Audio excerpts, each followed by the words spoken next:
बिस्मिल्लाहिर्रहमानिर्रहीम।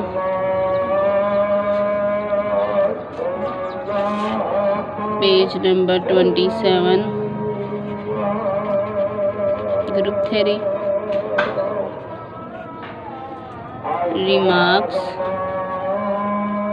Remarks about conjugacy class.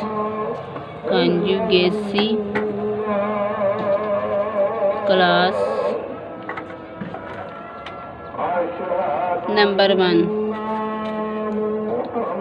हम जानते हैं कि जो इक्विवेलेंस रिलेशन होता है, equivalence relation partitions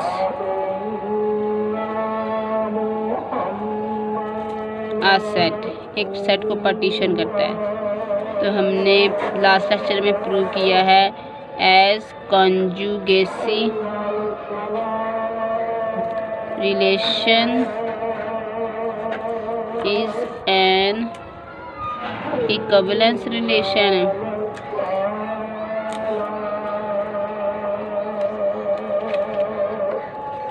So it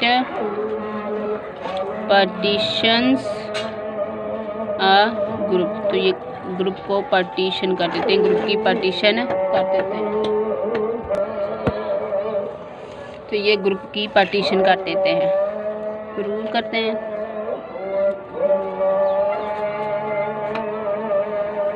कंजुगेसी relation partitions group, एक ग्रुप की पार्टीशन करते हैं। पार्टीशन करने का मतलब क्या है कि कंजुगेसी क्लासेस की यूनियन करेंगे तो ग्रुप के इक्वल आ जाएगा, और कोई भी आप दो डिस्टिंक्ट कंजुगेसी क्लासेस लेंगे तो उनके इंटरसेक्शन जो है वो एम्प्टी होगी। Proof, let G be a group. G आपके पास एक ग्रुप है। सिग्मा जो है ये है क्लास ऑफ कंजुगेसी क्लासेस। ये जितनी भी आपके पास कंजुगेसी क्लासेस है उनकी कलेक्शन ले ली है हमने, सिग्मा। और कंजुगेसी क्लासेस में किस तरह तक के एलिमेंट होते हैं, लास्ट हमने डिफाइन किया। इसमें ग्रुप के वो एलिमेंट्स आएंगे सच दैट जो कि एक कंजुगेट्स होंगे, such that B is equal to ji a ji inverse for some G belongs to G। तो किसी भी एलिमेंट की कंजुगेसी क्लास में कैसे एलिमेंट्स हैं, ग्रुप के वो एलिमेंट्स आएंगे जो कि इस एलिमेंट के साथ कंजुगेट होंगे, जो इस एलिमेंट के साथ रिलेटेड होंगे, जो इस एलिमेंट के कंजुगेट्स होंगे। तो सबसे पहले हम शो करेंगे कि कंजुगेसी क्लासेस की जो यूनियन है वो ग्रुप के इक्वल होती है। अब देखो ये इसके अंदर ग्रुप के एलिमेंट्स ही है ना, तो हर कंजुगेसी क्लास जो है वो ग्रुप का सबसेट होती है। ठीक है जी। अब आप ग्रुप में से कोई भी एक एलिमेंट लें जी,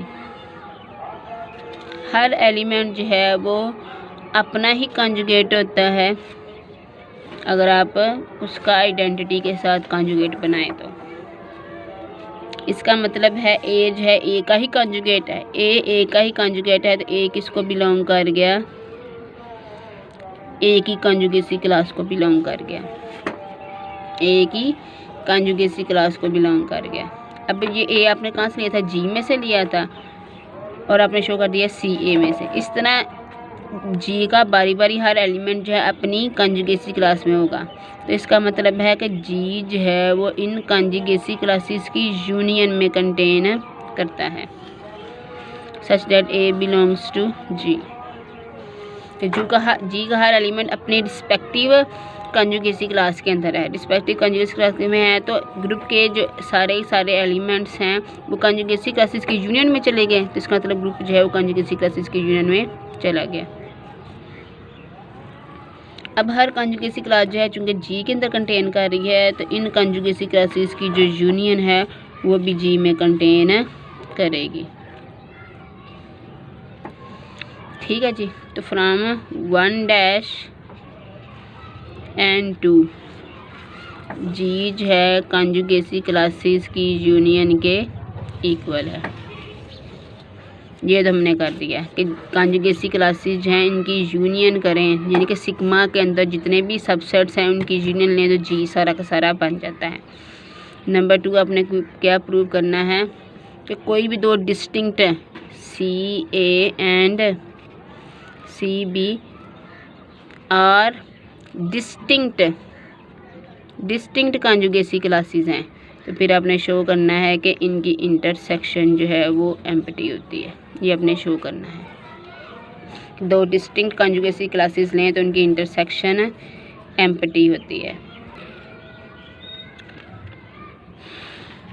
late A B belongs to G, ये A की कंजुगेसी क्लास है और ये B की कंजुगेसी क्लास है, और सच दैट ये दोनों डिस्टिंक्ट हैं। डिस्टिंक्ट से मुराद क्या है? डिस्टिंक्ट से मुराद बेटा ये है कि ये एक जैसी नहीं है, इनमें कम से कम एक एलिमेंट लाजमी डिफरेंट होगा। इनमें कम से कम एक एलिमेंट लाजमी डिफरेंट होगा। एक से ज़्यादा भी हो सकते हैं लेकिन कम से कम एक लाजमी डिफरेंट होगा। हमने फिर क्या शो करना है कि फिर ऐसी जो डिस्टिंक्ट कंजुगेसी क्लासेस होती हैं उनका फिर कुछ भी कॉमन नहीं होता। अगर इनका एक एलिमेंट डिफरेंट है तो इनके सारे ही एलिमेंट डिफरेंट हो जाते हैं। इंटरसेक्शन एम्प्टी होने का मतलब क्या है? सारे ही एलिमेंट डिफरेंट है, कुछ भी कॉमन नहीं है। सपोज ऑन कंट्रेरी, हम कहते हैं नहीं जी इनका कुछ कॉमन है, इनमें कुछ कॉमन है। हम एक एलिमेंट ले लेते हैं इनकी इंटरसेक्शन में से। इसका मतलब है x जो है वो CA को भी बिलोंग करता है, x जो है वो CB को भी बिलोंग करता है। x जो है CA को बिलोंग करता है तो इसका मतलब क्या है? x is a conjugate of A, और x CB को बिलोंग करता है, इसका मतलब x is conjugate of B। इसका मतलब x is equal to G1A G1 inverse and x is equal to G2B G2 inverse for some G1 G2 belongs to G। दोनों ही x का equal है, इसका मतलब दोनों बराबर हैं। G1A G1 inverse is equal to G2B G2 का inverse. यहाँ से G1 और G1 इनवर्स दोनों उठा के उस तरफ ले जाए। G1 और G1 इनवर्स उठा के दूसरे से, तो A is equal to G1 inverse G2E G2 inverse G1 G1 G2 inverse. अब देखो बेटा क्या मैं इसको इस तरीके से कर सकती हूँ बंद G1 इनवर्स इंटू G2। जब मैं ये इनवर्स खोलूँगी ना तो ये इसके इक्वली बन जाएगा। कैसे? देखो G1 का इनवर्स G2 का होल इनवर्स, जब खोलते हैं तो उलट खोलते हैं। G2 का इनवर्स G1 के इनवर्स का inverse G2 inverse into G1, वही बन गया ना। इसका मतलब है कि A जो है B का कंजुगेट है। इसका नाम रख लिया हमने G।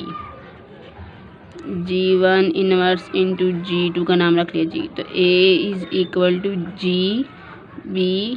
G इनवर्स, इसका नाम रख लो 1। अब ये G और G इनवर्स उस तरफ ले आओ तो B क्या बन जाएगा? G इनवर्स A G, इसका नाम रख लो 2। ठीक है जी। अब हमने ये शो करना है ये कंजुगेसी क्लासेस के। अब हम जो है वो देखते हैं कंजुगेसी क्लासेस जो हैं वो डिसजॉइंट हैं, उनकी इंटरसेक्शन एम्प्टी है या मैं एक दूसरे के इक्वल हैं। हमने एक एलिमेंट लिया CA में से, इसका मतलब क्या है कि y जो है वो A का कंजुगेट है। इसका मतलब y is equal to G3A G3 inverse. यहाँ पर A की वैल्यू पुट करते हैं, G3 A की ये value B G inverse G3 inverse, G3 G B G inverse G3 inverse। इसका मतलब y is equal to G3 G B G3 G whole inverse. इसका मतलब y is conjugate of B। इसका मतलब y belongs to conjugacy class of B। B की कॉन्जुगेसी class में चला गया। अब y कहाँ से लिया था? यहाँ से लिया था और हमने शो कराया y बिलोंग्स टू CB। इसका मतलब CA is content into CB। CA जो है वो CB में कंटेन कर गया। अब हम CB में से एक एलिमेंट लेते हैं Z। इसका मतलब है Z is conjugate to B। इसका मतलब Z is equal to some G4 B G4 inverse. अब इस B की जगह पर यहाँ पर B की वैल्यू पुट करेंगे यहाँ से, ठीक है जी। G4 B की जगह पे हमने पुट कर दिया G inverse A G G4 inverse.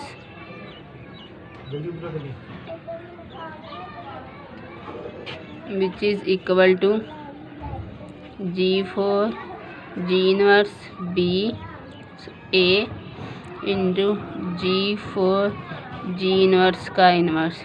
It means Z is equal to, इसका नाम G, तो ये क्या हो गया? Z is conjugate to A। Z is conjugate to A। This implies Z belongs to CA। CB में से एलिमेंट लिया था और शो कर दिया CA में कंटेन कर रहा है। इसका मतलब है CB के तमाम एलिमेंट जो हैं CA में कंटेन करते हैं। This is number 1, this is number 2। 1 और 2 से हमें क्या पता चला? CA is equal to CB। But हमने क्या सपोज किया था? ये कंट्राडिक्शन आ गई है, कंट्राडिक्शन। अब ये कंट्राडिक्शन क्यों आई? हमने तो सपोज किया था कि CA and CB are distinct. ये डिस्टिंक्ट कॉन्जुगेसी क्लासेस हैं, डिस्टिंक्ट कॉन्जुगेसी क्लासेस हैं, लेकिन यहाँ पर ये बराबर आ गए। अब ये क्यों कंट्राडिक्शन आई? क्योंकि आपने सपोज किया था कि इनकी जो इंटरसेक्शन है वो नॉन एम्प्टी है। तो दिस सपोजिशन इज़ रॉन्ग। ये सपोजिशन आपके पास रॉन्ग है। इसका मतलब है कि CA और CB जो है वो डिसजॉइंट है। अगर ये डिस्टिंक्ट हैं तो इनका कुछ भी कॉमन नहीं है, इनका डिफरेंट है तो ये बिल्कुल ही डिफरेंट हैं, और अगर एक जैसी है तो सारी की सारी एक जैसी हैं। यानी कुछ अगर कॉमन है तो सारा का सारा कॉमन होगा, अगर कुछ कॉमन नहीं है तो कुछ भी कॉमन नहीं। तो इस थ्योरम का रिज़ल्ट क्या निकला है? इस थ्योरम का रिज़ल्ट ये निकला है कि जो कॉन्जुगेसी क्लासेस हैं, conjugacy classes are either identical or disjoint. या तो ये आइडेंटिकल हैं या ये डिसजॉइंट है। CA इंटरसेक्शन CB, या तो ये एम्प्टी सेट होगा या कुछ भी कॉमन नहीं होगा, या सारा का सारे ही बराबर हो जाएंगे।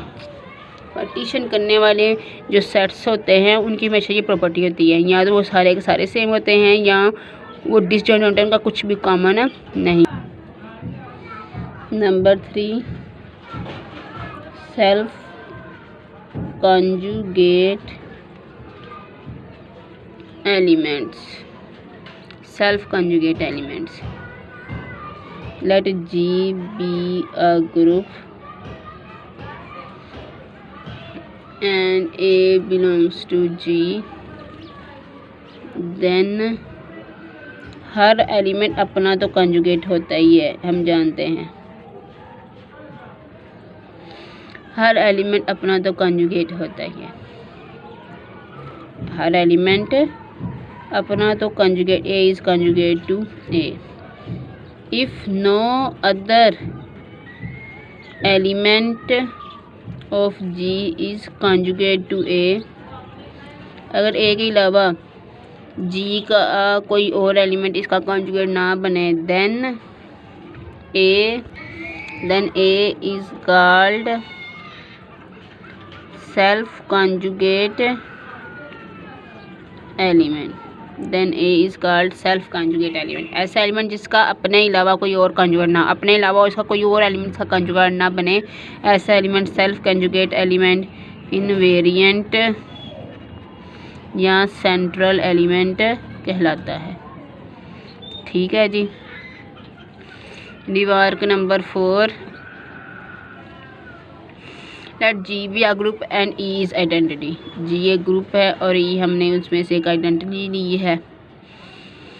और अगर कोई एलिमेंट ई का कंजुगेट बन जाता है, एक्स इज कंजुगेट टू ई, तो फिर वो आपके पास सेल्फ कंजुगेट होगा element.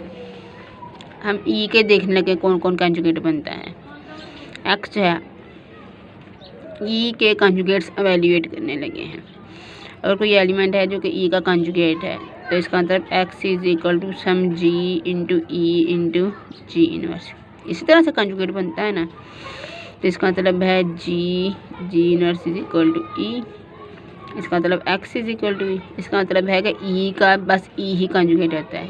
E is identity is only conjugate element of e. सिर्फ ई ही ई का कंजुगेट एलिमेंट है।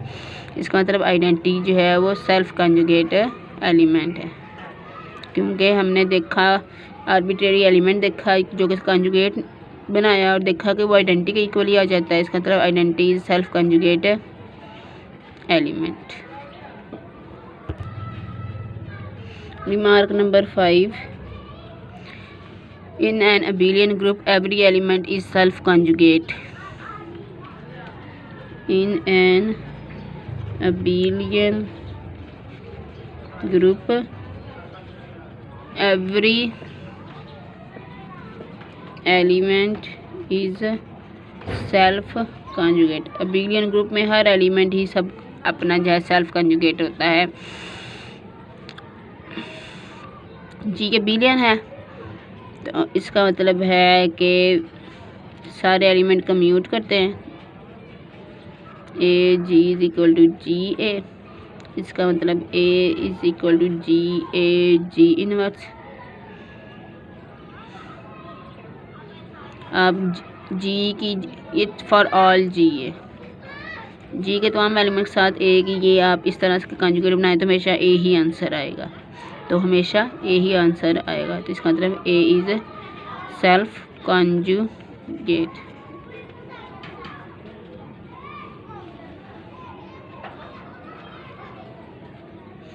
Number 6, every element of centre of a group is self conjugate. Let G be a group. G आपके पास एक group है and Z belongs to centre of G if and only if CG is equal to. इसका मतलब क्या है, अगर कोई एलिमेंट जो है वो सेंटर को बिलोंग करता है तो उसकी कंजुगेसी क्लास में सिर्फ वही एलिमेंट आएगा, कोई और एलिमेंट उसकी कंजुगेसी क्लास में नहीं आएगा। कंजुगेसी क्लास में ना आने का मतलब क्या है कि कोई और एलिमेंट उसका फिर कंजुगेट नहीं बनेगा और वो एलिमेंट अपना ही सिर्फ कंजुगेट होगा, यानी कि वो एलिमेंट सेल्फ कंजुगेट एलिमेंट होगा। तो सेल्फ कंजुगेट जो एलिमेंट्स होते हैं उनकी कंजुगेसी क्लास में सिर्फ एक ही एलिमेंट होता है और वो एलिमेंट खुद होता है। Let proof, let G be a group and Z belongs to centraliser of G. G के सेंट्रलाइजर में से एक एलिमेंट जी ले लिया है इसका मतलब z जो है वो g के तमाम एलिमेंट्स के साथ कम्यूट करता है। इसका मतलब है z is equal to x g x inverse. इसका मतलब है आप g में से कोई भी एलिमेंट ले लें और z का कॉन्जुगेट बना लें, आंसर जो है दोबारा z के इक्वल ही आना है। इसका मतलब है z is only conjugate of itself, G सिर्फ अपना ही कॉन्जुगेट है। इसका मतलब है z is self conjugate.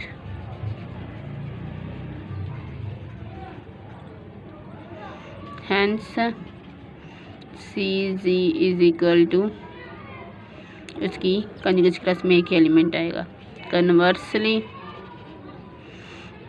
Suppose करें कि Z जो है वो सेल्फ कॉन्जुगेट एलिमेंट है।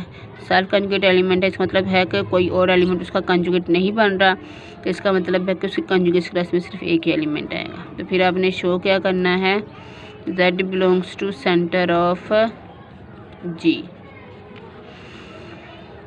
इसका मतलब क्या है, इसका मतलब है कि आप Z का कोई भी कॉन्जुगेट बनाएं वो हमेशा Z के इक्वल ही आएगा। एक्स इनवर्स इस वक्त लें for all x belongs to G। x उठा के इस तरफ ले आए, x G is equal to उठा के इस तरफ लें तो G x is equal to x G for all x belongs to G। इसका मतलब z जो है वो x के तमाम एलिमेंट के साथ कम्यूट कर रहा है। इसका मतलब z जो है वो सेंटर को बिलोंग कर गया, और यही हमने प्रूव करना था।